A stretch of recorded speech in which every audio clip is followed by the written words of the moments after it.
America's second president helped start a revolution, and then almost destroyed the very freedoms he fought for. This is the story of John Adams, one of the most brilliant, stubborn, and controversial figures in American history, before he was president. Adams was a titan of the Revolution. He was a lawyer, a diplomat, and a leading voice for independence. He helped draft the Declaration of Independence and was instrumental in securing the treaty that ended the war with Britain, alongside figures like Washington and Jefferson.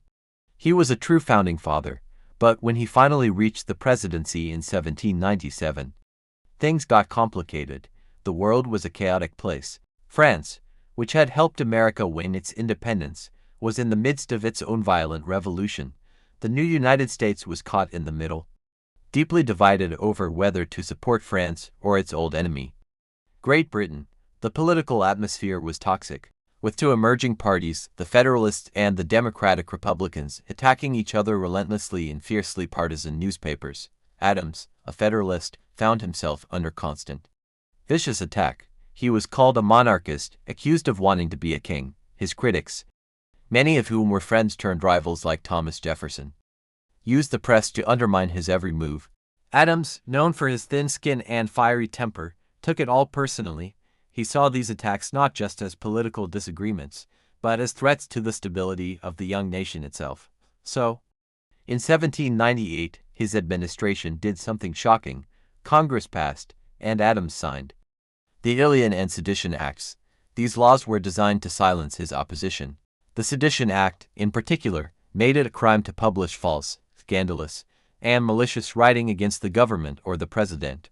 In effect, it criminalized criticism.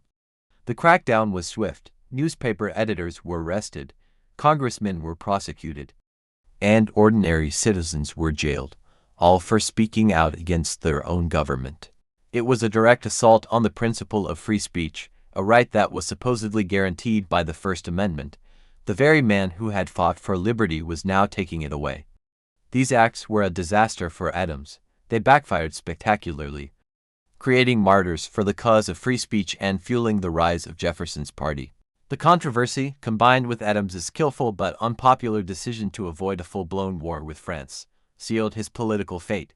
In the election of 1800, John Adams faced his own vice president and former friend, Thomas Jefferson.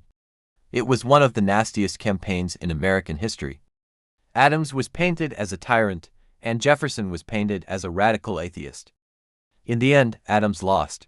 He became the first one-term president, leaving the Capitol in bitterness before Jefferson's inauguration even began. John Adams's story is a powerful reminder.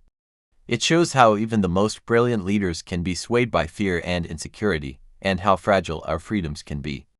He was a patriot who helped build a nation, but also a president who nearly tore down one of its most important pillars. It's a complex legacy of revolution, betrayal, and a fierce debate over free speech that still echoes today. Thanks for watching.